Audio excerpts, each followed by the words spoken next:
So I want to break this down, Archbishop. I don't want to interrupt you, but I want to make sure that you're answering the question that I'm asking. I'm asking personally, as the Archbishop, did you ever make any report of suspected sexual abuse between 1977 and 2002 to civil authorities?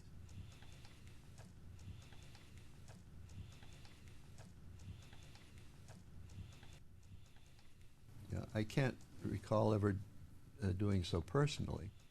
Did you ever direct that any official under your control actually turn the information that you had received or that the Archdiocese had received concerning sexual abuse over to the civil authorities so they could investigate it? That happened later. When was the first time that happened, Archbishop? Oh, I couldn't tell you, but it was probably in the 90s. So is it your testimony that you and Archbishop Dolan have really never discussed the issue of sexual abuse by priests of the Archdiocese and what you knew and when you knew it with him? We've never had any kind of discussion about that. Okay, fair enough. And when you learned that he was a convicted and accused child molester in active ministry in your diocese, did you ask your predecessor or any other official in the Archdiocese, how many other priests do we have in ministry in the Archdiocese who are offenders or who are suspected of having abused children and we know about it? I don't remember ever asking that question as you formulated it. I'm going to show you Exhibit 103B. This would be a judgment of conviction and a sentence withheld where probation is ordered. And this is the official court record reflecting his finding, and it's Judge Warren A. Grady at the lower left, you'll see. And the district attorney is James M. LaPointe, at least as reflected by this document. Is this the judge and the DA that you were faulting for having allowed Wadera to continue in ministry where he abused youth? If he was the acting judge of the case, yes. But 107 is a response from Father Tyson to Mrs. Flood, dated February 19th, 74. And you'll see in the second paragraph, second sentence, he says, and this is Tyson now as Executive Secretary of the Personnel Board, "We are happy to hear that he is doing well in school and shows so much interest in children." When you see this, Archbishop, would you agree that Father Tyson, the Archdiocesan Personnel Board, had an obligation to Mrs. Flood to tell her that Wadera was a convicted child molester?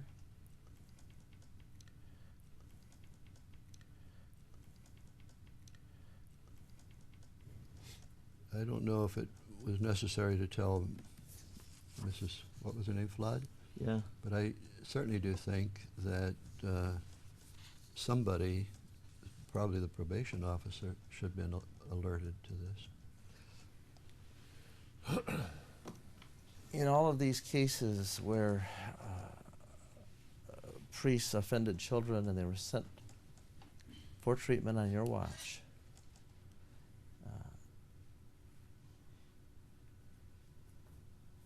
you allowed each of these priests to continue in ministry in some capacity, did you not? Yes.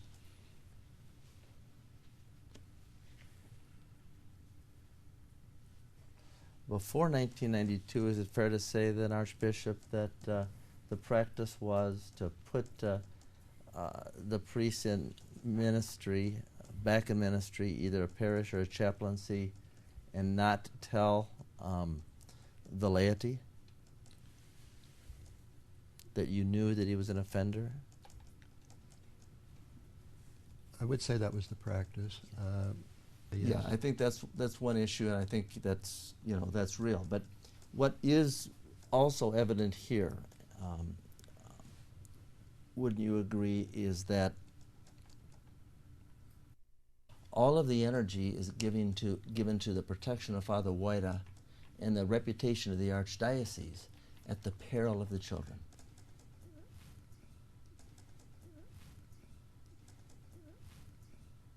At the peril of the children, yes, that's true in a way. Do you have any information, Archbishop, that the archdiocesan officials then informed the probation office, under whose supervision Wadera remained until this date, of the fact that Wadera had re-offended? I see no indication of that. Well, Archbishop, I think I'm hearing you say that if you would have informed the parishioners of the known risk of a priest such as Wadera, you never could have assigned them to that parish, because people wouldn't have it, right? Right, exactly.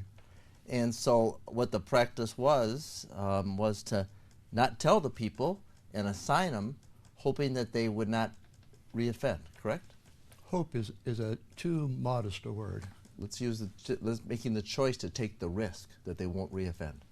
Does that work? With safeguards, yes. Okay. Is the doctrine of manifestation of conscience, in your view, an admonition against asking somebody like Becker, did you abuse kids?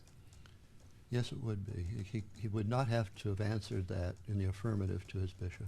Would it be some kind of violation of norms, protocols, or law for you as the Archbishop to ask your priest that question? As far as I know, it would have been contrary to what a bishop has a right to ask of a priest. My question to you, Archbishop, is did you ever ask Franklin Becker the question? Did you abuse kids while you were my priest? I never asked him that question as you've worded it, no. And why not? You had suspicions.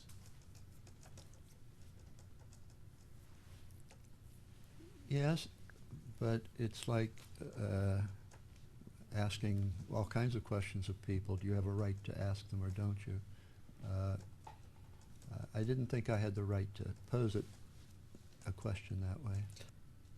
Was this information his apology and admission to you that he had become involved with this boy, as he writes, ever made known to the police by you or any of your officials? Not to my knowledge. Who did you tell at the parish where you assigned him in 1980 that you had already known and learned that Becker was a child molester or a molester of minors?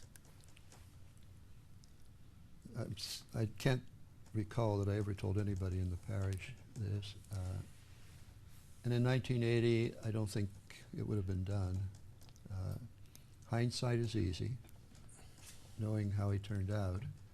But at that time, I can't recall that there would have been any. And it's fair to say that you didn't make that warning and or disclosure to the parishioners because of a variety of things. One of those I've heard you say is that you treated priests like family members, right? That's true.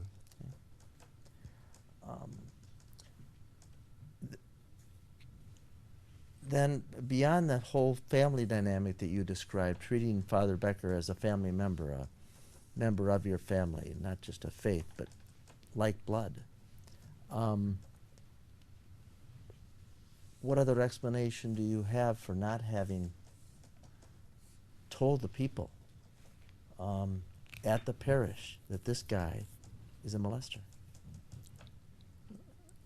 I think I can say honestly that if that was the criterion that had to be used, then there would have been no one assigned at that point, because no parish would have accepted a priest unless you could say that he has gone through the kind of psychological examination and that he's not a risk to the parish. I'm going to direct your attention to page 13 of this document, Archbishop, in the middle of it.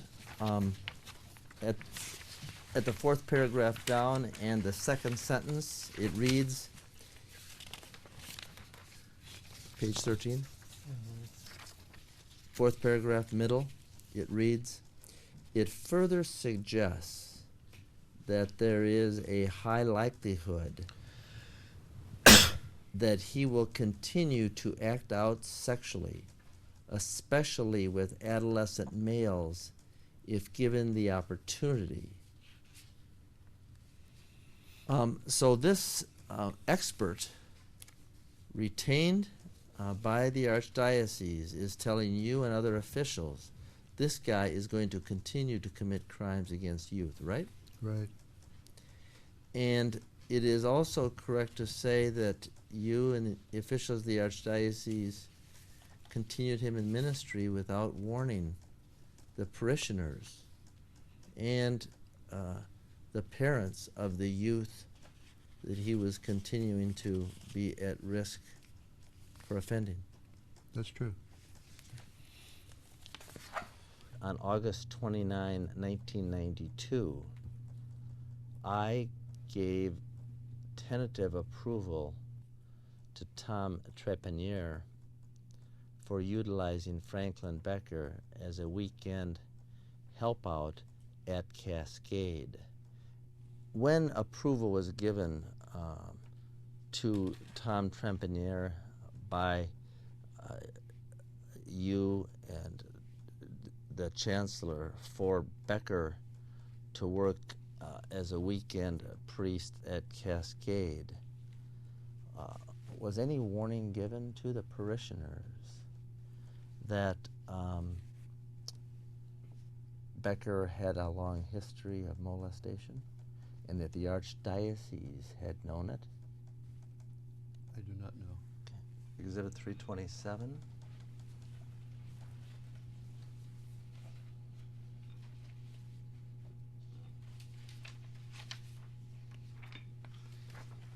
Archbishop, this is dated July 19, 1996. It's addressed to you, Bishop Skelba. Just pretend there's a vowel in there. Yeah, that's what I have to do. I get that. And Reverend Carol Straub from Liz Piasecki, psychologist. Regarding Becker, it's marked privileged and confidential, and it states on July 17, 96, I had an extended conversation with Dr. Marlene Trashel, the psychologist who is treating Franklin Becker, and goes on to state during the course of that conversation, Dr. Trashel articulated the following concerns, and of those concerns, I direct your attention to number 2. It states, Father Becker now, again, identifies himself as a pedophile and asks Dr. Trashel to sign a statement to that effect so that he could collect a private disability policy which he holds. Do you remember receiving this memo? I have a vague recollection of it, but not very detailed. I'll direct your attention to item number 4 at the second page. It states Father Becker is in conflict with some adolescent boys who live next door, and she wonders if there hasn't been some kind of prior advances. which have contributed to the present aggression against him by these boys. This is current events that are being reported by Trashel to Piasecki, Piasecki to you, and Bishop Skelba. What was done with this information by the Archdiocese? I know that we worked very much with Dr. I think she called herself Traxel, and that she continued to monitor him constantly for years. And I can't tell you exactly what we did this time with him. There's no evidence in this document or any others that I've seen that this information was brought to the police. Do you have any? No, I don't.